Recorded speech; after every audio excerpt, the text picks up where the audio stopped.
Let's talk about the power of animated symbols. So far you've just animated things around on the stage and you've made some symbols and you may have animated those symbols, but let's look at what happens if you actually make an animated symbol. So far I just have a stage size set to 800 by 600 and gave it a blue background. I'm going to create something here. Let's make something that kind of looks like a spaceship, maybe.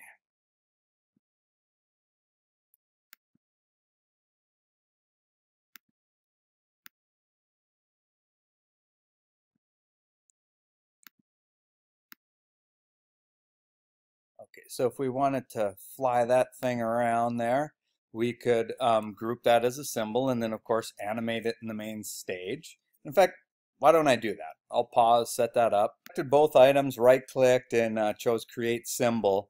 I'm calling it Spaceship. And notice that there's this autoplay timeline. That's referring to the timeline of the symbol that we're about to make. Just keep this in mind. Most of the time you'll leave this checked, but sometimes you want to have your symbol out on the stage and not playing, in which case you would control this with a button or a similar item. So there's the instance of our spaceship. And let's just make this thing fly around a little bit here. Okay, so I just scaled that back a little bit, reduced the size of the seconds with this guy here so that I could see a little bit more of the timeline at one time. So what I want to do is I've got the auto keyframe and the auto transition on. So I'll just move this a little bit here to go ahead and insert a keyframe for me. Go ahead to about the 10-second mark here, and then we'll just move this over here, and that inserts this guy in between, and then we can go ahead and play around with that. And I want to give this kind of a fun path here, so what I'm going to do is every time I click on an area here, it'll add another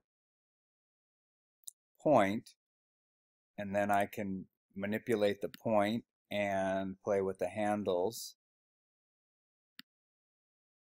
So you're not just stuck with that initial path that is set out there.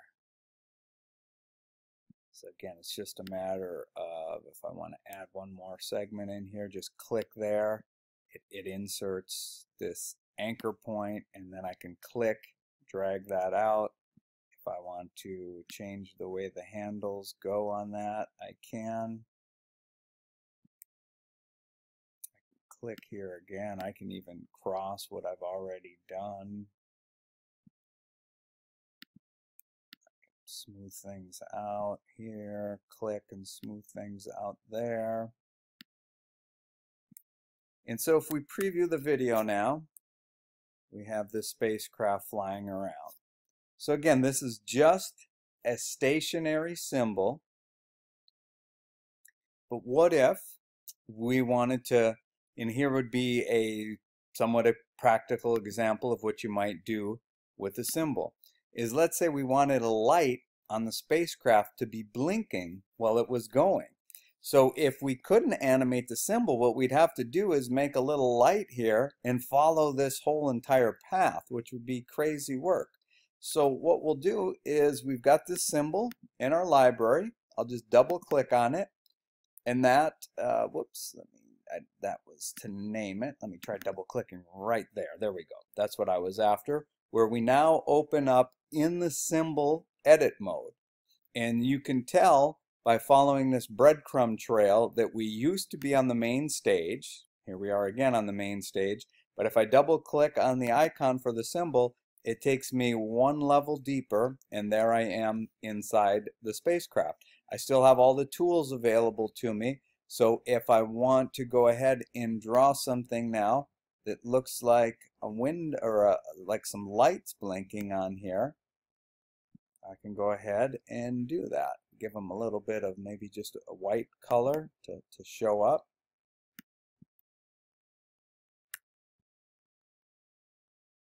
Okay, so I position this little light, if you will, right here. And so what I'll do is I will have this thing just basically pulse on and off.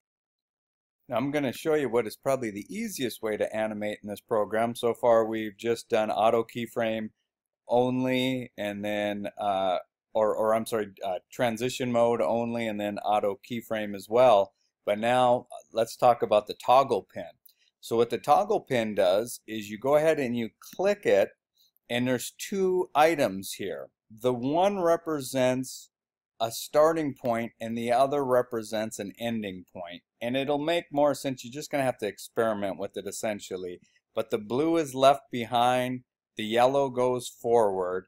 And then if I make a change here now, and let me select this. In fact, let me lock these other two here just so it's easier to select this in the future. But I'm going to take its opacity and bring it down to nothing. And see what that did? It automatically took where we started and brought us out to our finishing area. And you can actually use it in reverse of that. And when I have a better example for that, I'll show you.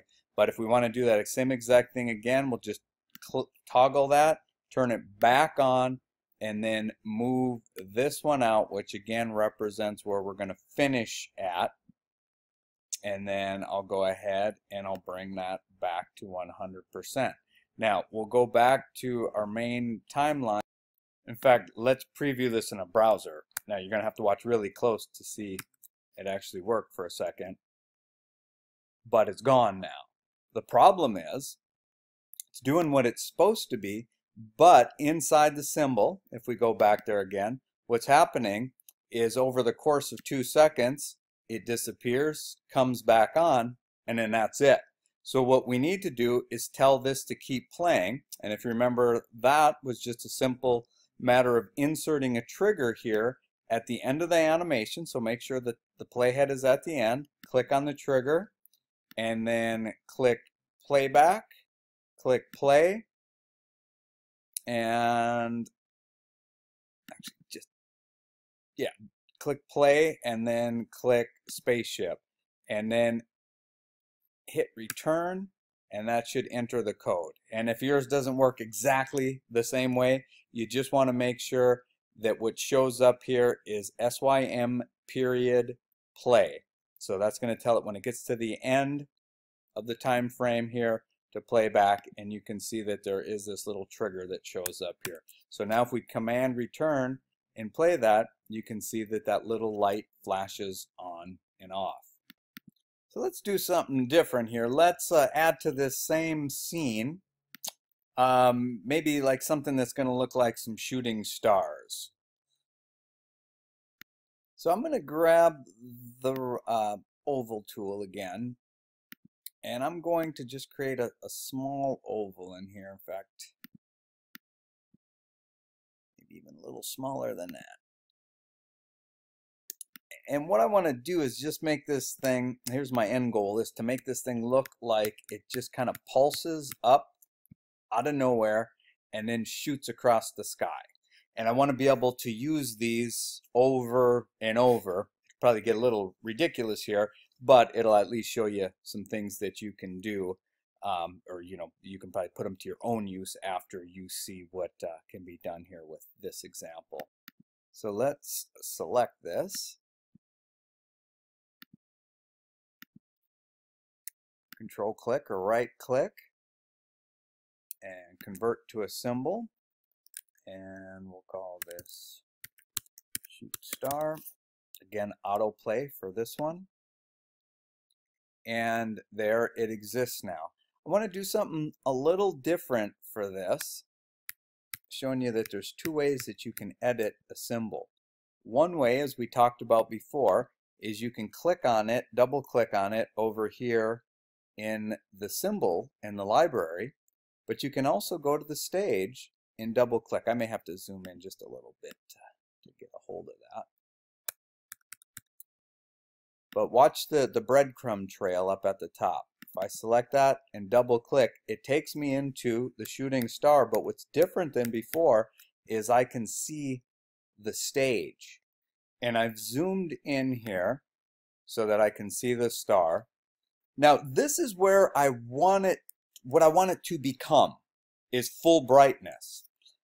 But I don't want it to be there till about a half second in. So this is how a lot of times when you animate, it's easier to work backwards. You can say, this is where I want to be, but in the past, a half second earlier, I want it to be nothingness. So what you do is you click this on, and this is where you move the blue. So if I move the blue forward, now what it's saying is that you're going to be like this at a half second, but at 0 seconds, back in time, so to speak, you're going to be whatever I change you to right now. So if I take the opacity and I bring it down, see what it did? It made it 0 here and 100% there. So let's turn this off, turn it back on again, and let's say, in fact, let's move this over to here now. Let's turn it on, then back on. Okay, now I'm going to Command minus, zoom out a little bit, and then let's say that shooting star is pretty quick, right? So let's say not even a second later, I want it to go off the stage. But it's on the stage, it's where I want it to be now. So this time I would move the yellow forward. And if you're thinking, holy cow, that's all crazy, just wait till you use it a couple times. And if you really don't like it, you can always go back to just using these two only. But you'll find that once you kind of get it down, it can save you a little bit of time. Now I'm not sure if I can grab this here, so I may have to Command plus zoom in a little bit. Yeah, having trouble here. Let me zoom in again.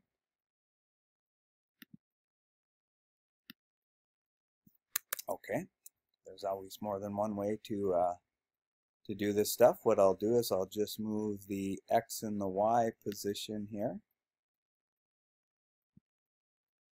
until I get that where I want it.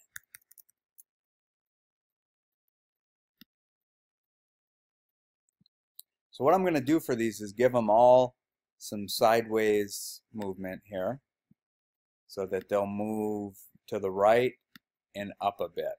And you can see since it's so tiny compared to the stage size, I'm having trouble selecting it, but you get the idea what I'm doing. I'm moving from here to somewhere over here. So we'll increase the X. Here's a good lesson. Somehow I had this set all the way over here, so I was looking at minutes rather than seconds. So I need to adjust this or it'll go on forever, but luckily it's easy to fix. You just drag everything in. You can drag entire animations over. Here it is in a browser. And if I reset this, come on, work.